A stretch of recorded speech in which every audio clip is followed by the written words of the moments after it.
SIR প্রক্রিয়া ইতিমধ্যেই শুরু হয়ে গিয়েছে, কিন্তু এসআইআর এর আতঙ্ক যেন পিছু ছাড়ছে না। এসআইআর এর আতঙ্কে এবার জামালপুরের জুতিহাটি গ্রামের 200টি পরিবার তারা দেশ ছাড়া হওয়ার আতঙ্কে। পূর্ব বর্ধমানের জামালপুরের 200টি পরিবার, বিভিন্ন জনের আধার কার্ড ব্লক হয়ে গিয়েছে, কিছু জনের নাম নেই নতুন ভোটার লিস্টে। নাম থাকবে কিনা সেই নিয়েও আতঙ্কে জামালপুরের ওই বাসিন্দারা, এবং এসআইআর এর আতঙ্কে কোথাও আত্মহত্যার ঘটনা, কোথাও আত্মহত্যার চেষ্টা, কেউ কেউ বাংলা ছেড়ে চলে যাচ্ছেন বাংলাদেশে। এবার যে ঘটনা ঘটেছে পূর্ব বর্ধমানে, সেখানে 200টি পরিবার তারা আতঙ্কে ভুগছেন, এসআইআর এর আতঙ্কে ভুগছেন। জামালপুরের জুতিহাটি গ্রামের 200টি পরিবার দেশ ছাড়া হতে পারেন তারা, এমনটাই কিন্তু আশঙ্কা তাদেরকে ঘিরে ধরেছে। যার কারণেই পূর্ব বর্ধমানের জামালপুরের 200টি পরিবার তারা এই আতঙ্কে ভুগছেন। বিভিন্ন জনের আধার কার্ডও ব্লক হয়ে গিয়েছে, কিছু জনের নাম নেই নতুন ভোটার লিস্টে। নাম থাকবে কিনা নতুন ভোটার লিস্টে সেই নিয়েও তারা আতঙ্কে রয়েছেন। জামালপুরের বাসিন্দারা তারা এই নিয়েই আতঙ্কে রয়েছেন, এবং 2002-এর যে ভোটার লিস্ট তাতে তাদের নাম ছিল না, এবং নতুন যে ভোটার লিস্ট করা হচ্ছে তাতেও তাদের নাম থাকবে কিনা সেই নিয়েই কিন্তু আতঙ্কে রয়েছেন জামালপুরের এই 200টি পরিবার। কুণাল চট্টোপাধ্যায় আমাদের সঙ্গে টেলিফোনে রয়েছেন, প্রতিনিধি আরো বিস্তারিত জানাবেন। কুণাল, এই এসআইআর এর আতঙ্কে একাধিক জায়গাতে একাধিক ঘটনা আমরা দেখেছি, জামালপুরের সেখানেও 200টি পরিবার তারা আতঙ্কিত এসআইআর নিয়ে। ঠিক কি আতঙ্ক তাদেরকে গ্রাস করে বেড়াচ্ছে? একদম অভিক, তোমাকে দুটো জিনিস প্রথমে বলে দিই। একটা হচ্ছে বিগত কয়েকটা দিন আগেই জামালপুরের উড়িষ্যা পারে দেখতে পাওয়া গেল যে এক পরিযায়ী শ্রমিকের মৃত্যু হলো ঠিক এসআইআর এর কারণে। এবং তারপর যেটা দেখতে পাওয়া যাচ্ছে যে পূর্ব বর্ধমানের জামালপুরের ঠিক ঝাপানডাঙ্গা থেকে দিলছড়া দূরত্ব, সেখানে জুতিহাটি গ্রাম।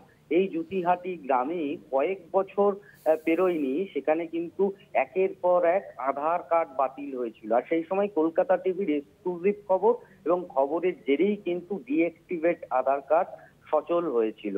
আর সেই গ্রামেই এখন বর্তমানে দেখতে পাওয়া যাচ্ছে এসআইআর আতঙ্ক। দেশ ছাড়া হওয়ার আতঙ্কে গ্রাস করেছে এলাকার বহু মানুষকে। 200টি পরিবার এখন সেই আতঙ্কে ভুক্তভোগী। যদিও যেটা দেখতে পাওয়া যাচ্ছে বিগত কয়েকটা দিন ধরেই সেই যে এসআইআর লাগু হবার পর থেকে ওই গ্রামে ঘুম উড়েছে একাধিক পরিবারের। গতকাল যখন আমরা খবর করার স্বার্থে যখন ওই এলাকায় পৌঁছাই এবং ওই এলাকা ঘুরে দেখি, তখন একের পর এক মানুষ, কেউ ক্যামেরার সামনে আসছে, আবার কেউ ক্যামেরার সামনে আসছে না। মূলত অভিক, ওই গোটা গ্রাম জুড়েই কিন্তু এখন এসআইআর এর আতঙ্ক। যেটা বলা হচ্ছে, কেউ কেউ বলছে যে তাদের এই যে তারা যেহেতু পূর্ববঙ্গীয়, তারা দীর্ঘদিন ধরে কেউ 40 বছর, কেউ 45 বছর, কেউ বা বংশ পরম্পরা সেখানে বসবাস করছে, কিন্তু তাতেও কোথাও দেখতে পাওয়া যাচ্ছে যে এখানে যখন তারা গত বিধানসভা নির্বাচনে ভোট দিতে গেছিল, অনেকে তারা ভোট দিতে পারেনি, কেননা তাদের যে তাদের যে ভোটার কার্ড সেটাকে বলা হয়েছিল ফেক। এই যে ঘটনা ঘটেছিল, এবং তারপরে হয়তো দীর্ঘদিন গেছে এবং তারা সেই কথা বহিঃপ্রকাশ করেনি, কিন্তু বর্তমানে এসআইআর আতঙ্ক ছড়িয়ে পড়ার পরই কিন্তু তারা বহিঃপ্রকাশ করছে এই গোটা বিষয়গুলি। তোমাকে এক কথায় বলতে গেলে এখন এই যে জুতিহাটি গ্রাম, সেই জুতিহাটি গ্রামে প্রায় পূর্ববঙ্গীয় 200টি পরিবার তারা এখন এসআইআর আতঙ্কে দিন প্রহর গুনছে। আপাতত ধন্যবাদ জানাবো কুণাল চট্টোপাধ্যায় আমাদের সঙ্গে টেলিফোনে ছিলেন।